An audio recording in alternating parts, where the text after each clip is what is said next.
এটা শিখাইবার জন্য আল্লাহ সূরা আল-আহব নাযিল করেছেন।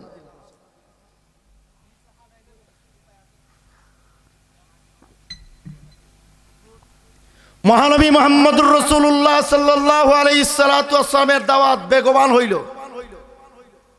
কয় মুহাম্মদ রে আটকা। এখন কিভাবে আটকাবে? আল্লামা ইউসুফ কান্দলবী রহমাতুল্লাহি আলাইহি হায়াতুস সাহাবার প্রথম নম্বর খণ্ডের মধ্যে আনছেন। ওয়ার্ল্ড সুপ্রিম কোর্ট আন্তর্জাতিক আদালত দারুন নাদওয়ার চিফ জাস্টিস প্রধান বিচারপতি রায় দিল, আজ থেকে মক্কা শহরের সাবালেগা মেয়েরা প্রতি মাসে অসুস্থ হইলে যেই নেকড়া গুলা ব্যবহার করে ওগুলা ময়লা আবর্জনা দুর্গন্ধে যখন ব্যবহারের অনুপযোগী হয় ডাস্টবিনে ফেলে দেয়। আজ থেকে আর ফেলে দিবে না। মুহাম্মদের বিরোধিতার স্বার্থে মুহাম্মদের ঘর দরজা জানালায় লটকায় রাখবে। এই ঘোষণাটা দেওয়ার জন্য আবুল আহাবের বউ প্রত্যেকটা বাড়ির গেইটে গেইটে গেইটে গেইটে যে ঘোষণা দিল। ঘোষণায় এমন হইল, আল্লাহর রসুল সকালে যখন দিনের নবী দাওয়াত দিয়া বাইর হইতেন, সারা দিন ভোর দাওয়াত দিয়া রসুল সন্ধ্যার সময় এসে দেখতেন নাপাক দুর্গন্ধযুক্ত নেকড়া দিয়ে রসুলের দরজা জানালা পুরা সবগুলা দেয়াল ভরপুর করে রাইখা দিছে। তখন আল্লাহর রসুল নিজের মুবারক লাঠি দিয়া এক একটা নেকড়া সরাইতেন আর বলতেন, হায় রে আমার সমাজ, পারো কি এইভাবে জুলুম করতে? অথচ আমি রসুল্লাহ চাই তোমাদের কোমরে ধরে ধরে জান্নাতের মেহমান বানাতে। দেখলো না, নেকড়া আন্দোলন করেও মুহাম্মদকে দমন করা সম্ভব হচ্ছে না।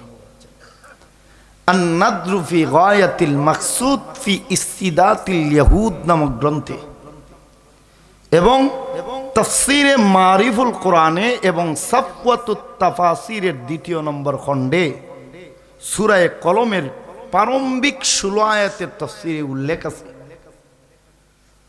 তখন সময়ের সমস্ত আরব দুনিয়ার সর্বোচ্চ সুপ্রিম পাওয়ার ৭০-এর অধিক নেতাকর্মী এক হইয়া মুহাম্মদুর রাসূলুল্লাহর এক মাহফিলের চতুর্দিকে গ্রাও করবে। গ্রাও করে বলল, মুহাম্মদ, আজকের দিনে তোমাকে এমন কিছু প্রশ্ন করব, জবাব দিতে পারলে কিয়ামত পর্যন্ত তোমার দাওয়াতে তাবলীগ আমাদের দেশে চলবে, আমরা বাধা দেব না। যদি সমাধান দিতে পারো, তুমি মুহাম্মদের অনুসারী মুমিন মুসলমানরা আমাদের দেশে আমাদের মতো স্বাধীন জীবন যাপন করবে, বাধা দিব না। তুমি মুহাম্মদ আমাদের সমাজে সর্বোচ্চ ক্ষমতার সাথে সম্মানের সাথে চলবে, আমরা তোমাকে সহযোগিতা করব। আর যদি প্রশ্নের জবাব না দিতে পারো, আজ থেকে তোমার মসজিদে তালা দিব, মাদ্রাসায় সিলগালা করব, তোমার দাওয়াতে ইসলামের মধ্যে নিষিদ্ধ ঘোষণা করব, তুমি মুহাম্মদকে খানায়ে কাবার সামনে ফাঁসির মঞ্চ কায়েম করে শুলিতে ঝুলাইয়া হত্যা নিশ্চিত করবে। আল্লাহ রসুল বলেন, আচ্ছা বলো তোমাদের প্রশ্নটা কি? প্রশ্ন হইল, সমস্ত আরব দুনিয়ার সবচাইতে বেশি সম্পদের মালিক, সবচাইতে বেশি জনবলের মালিক, অস্ত্রবলের মালিক, আন্তর্জাতিক ব্যবসায়ী, সবচাইতে বড় শিল্পপতি, সবচাইতে বড় লিডার, কিন্তু ওনার জন্ম নিয়ে আরব দুনিয়া দুই ভাগে বিভক্ত। মুহাম্মদ, তুমি বলো আমাদের নেতার মূল পিতৃ পরিচয়টা কি?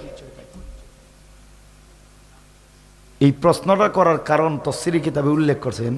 ১ নম্বর কারণ হইল, আল্লাহর রসুল ওই লোকের চেয়ে ২৫ বৎসরের ছোট। তাহলে ২৫ বছর আগে সে কিভাবে দুনিয়া আসছে, কার মাধ্যমে আসছে, মুহাম্মদ বলতে পারবে? বলেন না, পারবে না। মুহাম্মদ সেখানে হাজির নাজির ছিল না, আলিমুল গাইব না, বলতে পারবে না, আল্লাহ না, বলতে পারবে না, আটকাই ফেলবো। আল্লাহ কোরআনের এক আয়াতে বলেন, সূরা মায়েদার ৬৭ নম্বর আয়াতে, ইয়া আইয়ুহার রাসূল বাল্লিগ মা উনজিলা ইলাইকা মির রাব্বিক ওয়া ইল্লাম তাফআল ফামা বাল্লাগতা রিসালাতাহু আল্লাহু ইয়াসিমুকা মিনাল নাস। আল্লাহ বলেন, ইয়া আইয়ুহার রাসূল, ও আমার রাসূল মুহাম্মাদুর রাসূলুল্লাহ সাল্লাল্লাহু আলাইহি ওয়াসাল্লাম, বাল্লিগ, আমি আল্লাহর পক্ষ থেকে যা যা নাযিল করা হয়, মা উনজিলা ইলাইকা মির রাব্বিক, তোমার রবের পক্ষ থেকে যা যা নাযিল করা হয়, বাল্লিগ, তাইটা তুমি পৌঁছায় দাও, তাবলীগ করো। তাবলীগ তুমি কোরআনে পাও না। কোরআন শরীফের ৭৩টা আয়াতের মধ্যে ডাইরেক্ট তাবলীগ শব্দটা আল্লাহ উল্লেখ করেছেন। ওয়া ইল্লাম তাফআল, যদি দাওয়াতে তাবলীগের কাজ না করেন, ফামা বাল্লাগতা রিসালাতাহু, আপনার পুরা রিসালতের জীবনটাই ব্যর্থতায় রূপান্তরিত হবে। হ্যাঁ, তাবলীগের কাজ করতে গেলে, দাওয়াতের কাজ করতে গেলে বিভিন্ন প্রকারের মানবীয় ষড়যন্ত্র আসবে। আল্লাহু ইয়াসিমুকা মিনান নাস, সবগুলা মানবীয় ষড়যন্ত্র থেকে হেফাজত করার দায়িত্ব আমি আল্লাহর। সব সুতারা মাথা নিচে দিয়ে আছেন, রসুল কি জবাব দিবেন? এত বড় নেতার খবর নিয়ে আইছে, জবাব না দিতে পারলে আজকে ইসলামের বাতি নিভে যাবে। আল্লাহর রসুল নিজেও মাথা নিচে দিয়ে আসেন। সাথে সাথে লৌহে মাহফুজে সংরক্ষিত আল্লাহর কোরআনের সূরা কলমের প্রথম 16 আয়াত দিয়ে আল্লাহ জিবরাইল আলাইহিস সালামকে রসুলের দরবারে পাঠিয়ে দিয়েছেন। জিবরাইল এসে তেলাওয়াত করতেছেন, আল্লাহ রসুলও তেলাওয়াত করতেছেন, করে করে ওই আয়াতে গেছেন। উতুল্লিম বাদা যালিকা জানিম, হে মুহাম্মদুর রাসূলুল্লাহ সাল্লাল্লাহু আলাইহি ওয়াসাল্লাম, সর্বোচ্চ নেতার জন্ম বিষয় নিয়ে হাজির হয়েছে, আপনার সব বন্ধ করতে পারবে না। আমি আল্লাহ আয়াত নাযিল কইরা জানাই দিলাম, তার মা তার বাবা দিয়া জন্ম না দিয়ে রাখাল দিয়া জন্ম দিছে। আপনি বইলা দেন, যেই মাত্র রসুল আয়াত তেলাওয়াত করছেন, চতুর্দিকে দেখা রইছিল, মাহফিল বন্ধ করতো। যেটা যেখানে ছিল ওইখান থেকে দৌড়। তাফসীরের কিতাবে লেখছেন, ওরা দৌড়লো কেন? জবাবে উল্লেখ করছেন, ওরার ভয় লাগছে, বাপরে, সর্বোচ্চ নেতার জন্মের যদি এই দশা, তাড়াতাড়ি দৌড় দে, না হইলে কোরআনের আয়াত না দিলে হইয়া আমাদের জন্মের খবর বাইরে হইয়া যাইব। এই দৌড় দেওয়া শুরু করছে। নেতা বাসায় গিয়ে মাকে খুঁজে পায় না, গ্রামের শেষ মাথায় এক আত্মীয়র বাড়িতে গিয়া মাকে পেয়ে চুলের মুঠায় ধইয়া উত্তপ্ত বালুকাময় কঙ্করযুক্ত রাস্তা দিয়ে টান শুরু করছে। বুড়া মানুষের আত্মচিৎকারের আওয়াজ তার কর্ণকুহরে যায় না। মাকে আইনিয়া পুরা শরীরে চালনির মতো ক্ষত হয়ে রক্ত ঝরে ঝরতেছে। উঠানে শুয়াইয়া বুকে বৈশা গলায় তলোয়ার লাগাইয়া কয়, ক আমারে কোন বেড়া দিয়া জন্ম দিছস? কই রে কি কসরি, তুই নিজে বুড়া হইয়া গেছস, তোর সন্তানগুলা বুড়া হয়ে যাচ্ছে, তোর বাপ কেডা জানোস না? হ্যাঁ, এতদিন পর্যন্ত যারে বাপ জানতাম, আজকে গেছিলাম মুহাম্মদের তবলিগ বন্ধ করতে, মাদ্রাসা বন্ধ করতে, মসজিদ বন্ধ করতে, মুহাম্মদরে ফাঁসির কাস্টে ঝুলাইতে গেছিলাম বন্ধ করবার লাগিয়া। আর মুহাম্মদের আল্লাহ কোরআন নাযিল করে আমার জন্মের ডাকটা খুলে দিচ্ছে। ক কিভাবে জন্ম দিছস? কয় তোর বাবা দিয়া। কয় অসম্ভব, লক্ষ কোটিবার তুমি মিথ্যাবাদী প্রমাণিত হতে পারো, আল্লাহর পয়গম্বর মুহাম্মদ একটা মুহূর্তের জন্য মিথ্যাবাদী হতে পারে না। সত্য কথা কবেডি? সত্য কথা কইলে কি করবা ফুত? কয় ছাইরে দিব, মারবো না। দূরে দাঁড়াইছে, তলোয়ার খাপে ঢুকাইছে। মা উইটা বইসা কয়, আমি আরবের সর্বোচ্চ সুন্দরী ছিলাম, আমার যৌবনের ঢেউয়ে আরবের এলিট পার্সন পরিবারের যুবকরা যখন তরঙ্গ খেলছিল, তখন সময়ে আমার বিয়ের প্রস্তাব আসতে কোনোটাই রাজি না। এক পর্যায়ে জর্ডানের প্রিন্সের পক্ষ থেকে বিয়ার প্রস্তাব আসলে রাজি হইলাম। দিন তারিখ ঠিক আন্তর্জাতিক বাণিজ্য মেলা, আরবে 2টা মেলা হইতো, সব কিতাবে এটা উল্লেখ আছে, একটা উকাদে আর একটা মাসান্নায়, 2টা বাণিজ্য মেলা, আন্তর্জাতিক বাণিজ্য মেলা। এর মধ্যে একটা উকাদের বাজারে চলছিল। বাপরে কইলাম, বাপ বিয়ে হয়ে যাবে, জর্ডানের প্রিন্সের সাথে দয়া কইরা আমার একটু মেলাটা দেখাই আনো। আমার বাবা আমার দরখাস্ত মঞ্জুর করে মেলা দেখাই তো লইয়া গেছে। গিয়ে স্টলগুলো পরিদর্শন করতে করতে এমন একটা স্টলের বরাবর হইলাম, যে স্টলের মালিক হইল আন্তর্জাতিক ব্যবসায়ী। আমারে যে বিয়া করছে তোর বাপ, আমার লাল দেখে এমন ভাল দিছে বিয়া করবার লাগিয়া প্রস্তাব দিয়ে বসলো। আমার বাবা রাজকুমারের বিয়ের কথা বলে তার প্রস্তাব প্রত্যাখ্যান করলে তলোয়ার খাপ থেকে বের করে বলল, বাপ বেটি দুটারে এখন জবাই করে দুনিয়ার থেকে একেবারে বিদায় করে দিব যদি বিয়েতে রাজি না হও। আমার বাবা নিজের জীবন এবং আমার জীবন রক্ষার্থে জর্ডানের প্রিন্সের বিয়া বাদ দিয়া তোর বাবার সাথে আমার বিয়ের পড়াইয়া দিল। বিয়া তো হইয়া গেছে, এখন বিয়ে করে সে যখন আমাকে নিয়ে আসছে কোথায়, বাসরে ফুল সজ্জায় তোর বাবার ঘরে, তখন সময় ও মা আমি এখানের মধ্যে আয়সা দেখি, দেখিছে আমি আয়সা দেখি ফুল সজ্জাতে যখন আসছে একজন পুরুষ তার স্ত্রীকে শারীরিক যা দেওয়ার এই ব্যাপারে তোর বাপ অক্ষম, কাপুরুষতা প্রমাণ হইল।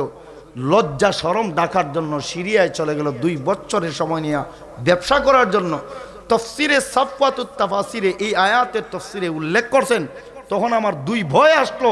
এক হইল আমার শারীরিক চাহিদা, আরেক হইল তোর বাপের ধনসম্পদ রক্ষার ভবিষ্যৎ উত্তরাধিকার, কোনটাই তো তার দ্বারা সম্ভব না।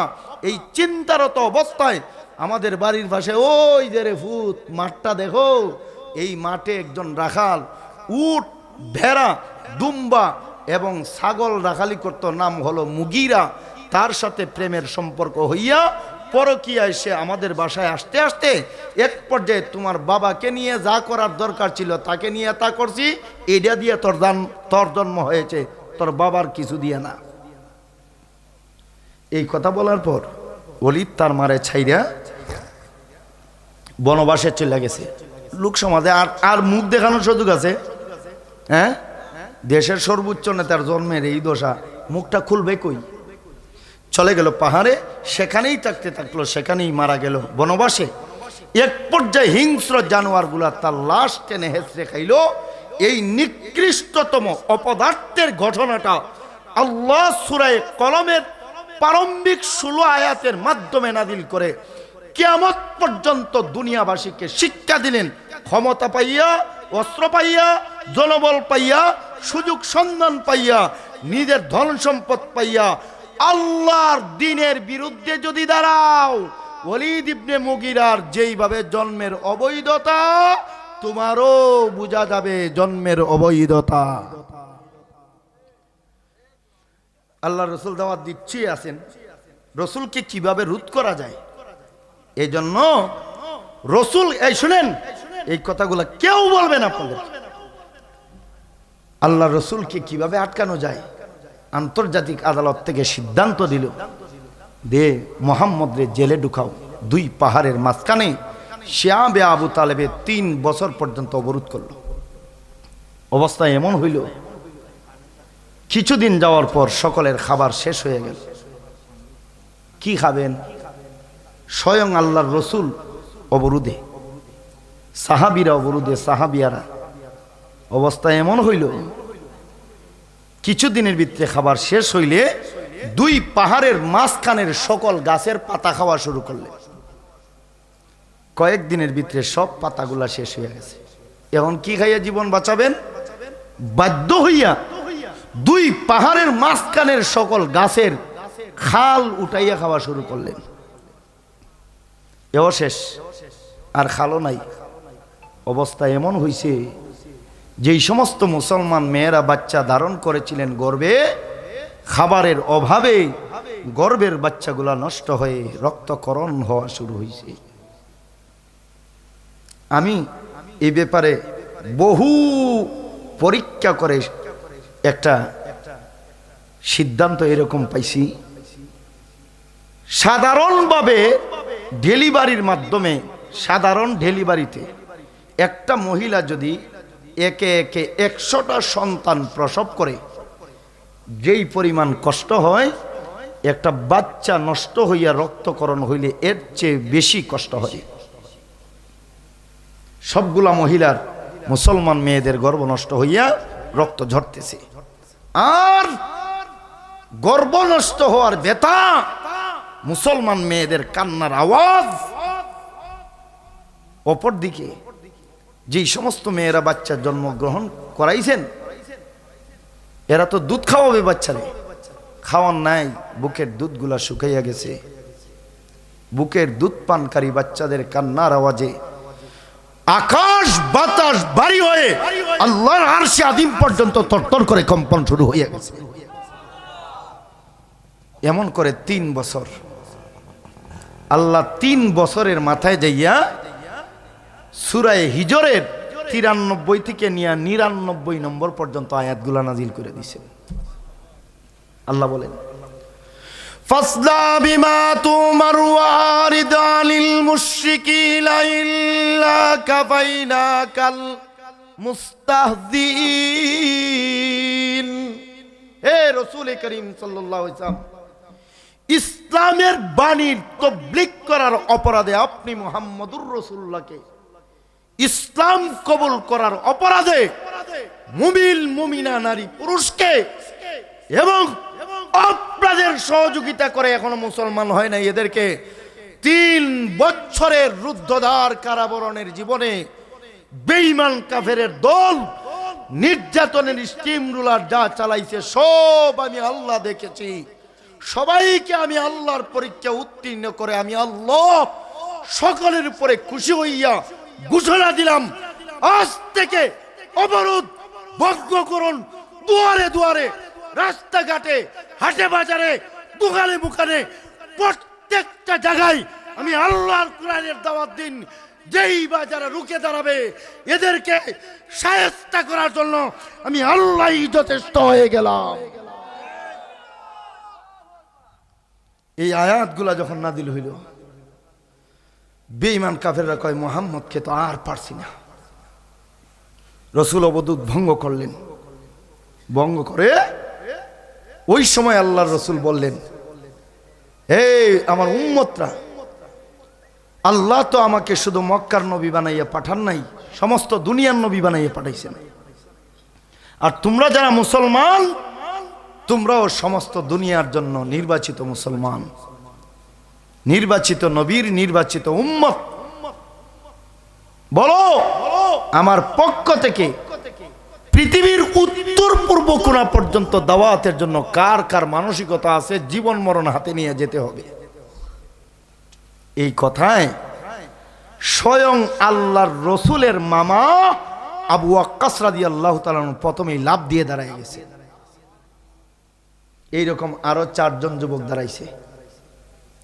আল্লাহর রসুল বলেন, যাও তোমরা বর্তমান দুনিয়ার যেই রাষ্ট্রে 100 জনের মধ্যে 100 জন খ্রিস্টান, ইথিওপিয়ায় যাও, হাবশায় যাও, সেখানে দাওয়াত দিবা। তুহফাতুল মুজাহিদিন ফি আহওয়ালিল বালকালিন, সিয়ারুস সাহাবার 6 নম্বর খণ্ড, উস্তুল গাবা ফি মারিফাতুস সাহাবার 4 নম্বর খণ্ড, তারিখে মক্কাতুল মুকাররমা এবং তারিখে ইলমে হাদিস মুহাম্মদ ইবনে আবদানের লেখার ভূমিকায় উল্লেখ আছে। তাবকাতুল কুবরাতে বিস্তৃতভাবে উল্লেখ করেছেন। এভাবে আল্লাহর রসুলের মামা তার জামাত নিয়ে হাবশায় যাইয়া মাত্র 2 বছরে রসুলের যুবক সাহাবাদেরকে নিয়ে 1 জন 2 জন নয়, 63,000 লোককে কালিমা পড়াইয়া মুসলমান বানায় নিয়েছেন। 2 বছর পরে এই যুবকরা বুঝো ভালো করে তোমাদের সম্পর্ক কোথায়। 2 বছর পরে আরেকজন যুবকরা আল্লাহ রসুল ডাকলেন। যুবকের নাম হযরত জাফর ইবনে আবু তালেব রাদিয়াল্লাহু তাআলা। রসুল বলেন, জাফর, নারী পুরুষের সমন্বিত একটা মুসলিমদের জামাত নিয়ে তুমি ইথিওপিয়ায় যেতে হবে। রসুল একটা চিঠি লিখলেন মামার দরবারে, মামা, আমার চিঠি পাওয়া মাত্র বাহক আমার চাচাতো ভাই জাফর ইবনে আবু তালেবের মাধ্যমে চিঠি পাওয়া মাত্র আপনি একটা জামাত নিয়ে দুনিয়ার উত্তর পূর্ব কোণার দিকে দাওয়াতে যাবেন। সিঁড়িটা পইরা যখন তিনি নতুন মুসলমান হাবশার লোকদের কাছে শুনাইছেন, সাথে সাথে 60 থেকে 70 জন যুবকের এক জামাত জীবন মরণ হাতে নিয়ে আল্লাহর জন্য তারা প্রস্তুত হয়ে গেছেন। ইসলামের ইতিহাস যুবক ছাড়া ইসলামের ইতিহাস হয় না। ইসলামের ইতিহাস রচনা করার জন্য 100% যদি হয়, মাত্র 1% হবে সবগুলা মিলে, আর 95% অবদান হলো যুবকদের। এত দূর কেন যাবেন? আজকের এই যে মাহফিল চলতেছে, এই মাহফিলে এখন যে আবার বসছেন, এখানে তো 95% না, এটা তো 100%-এর মধ্যে 100%ই যুবকদের। এইভাবে সব জায়গায়। হাবশা নৌবন্দর থেকে দাওয়াত দেওয়া শুরু করছেন। ভালো করে শুনেন যুবক, ভালো করে শোনো। দাওয়াত দেওয়া শুরু করছেন, 2টা সাগর পাইছেন সামনে।